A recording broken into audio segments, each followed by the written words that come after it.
Hello everyone. In this video, I will show you how to make your own Discord server tag. This is not something you can just create directly.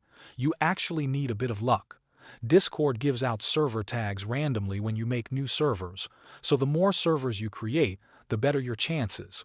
Or you can also do that by boosting your server with Nitro, but this will cost you around $15 per month, and you'll need more than 2 boosts. To start, go to Discord and create a new server.